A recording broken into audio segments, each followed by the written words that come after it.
McDowell, this looks like it has about 8 eyes. What in the heck are we looking at? What you're looking at is the Vuze camera. The Vuze camera is a 360-degree camera that uses 8 separate lenses to capture a 360 world.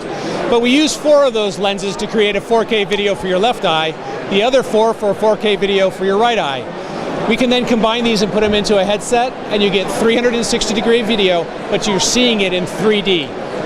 And you're stitching it in real time then? So the camera itself is a shoot and store device because we create so much content. The camera creates about 1 gigabyte worth of data for every 1 minute of recording. When you're done recording, you simply connect a USB cable to your computer or take out a small little micro SD, and we actually do the rendering on the computer itself and stitch it together. Now, do you have separate encoders though for each of those cameras?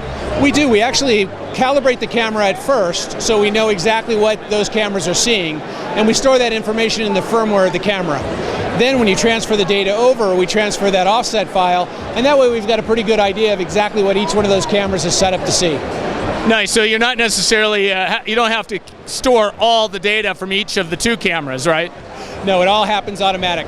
This is why we look at the adoption of virtual reality content from individuals, or what we call user-generated content. It has to be easy. So we made it incredibly automatic. You simply turn the camera on, push a button to start, or we have a mobile app that you can use to start and stop the record. Then when you transfer the information over, it's a 1 button to render it out. And it also has stereo 3D audio, right? Absolutely. That's one of the exciting things we're talking here about CES. The camera actually records 4 separate channels of audio. We've teamed with a company called Vuze that actually can compile that into true 3D audio. So could we possibly see what it looks like on a smartphone? Absolutely. I'll do my best to show you. And I'm going to actually show you on an app that we're working with. And it's a company that's made a product called Entity.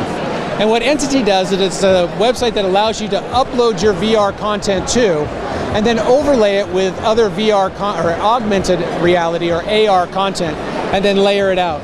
So this very simple demonstration shows your left eye and your right eye. Now to see that, you want to put on a pair of glasses.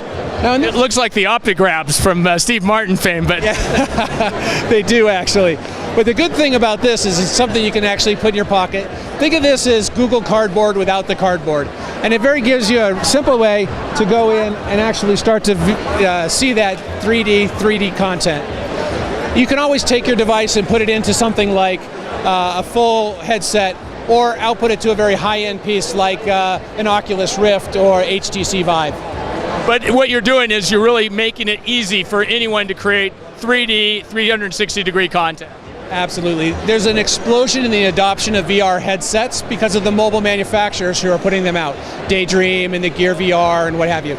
Some of the frustration that we hear is people are running out of commercially produced content to really enjoy those.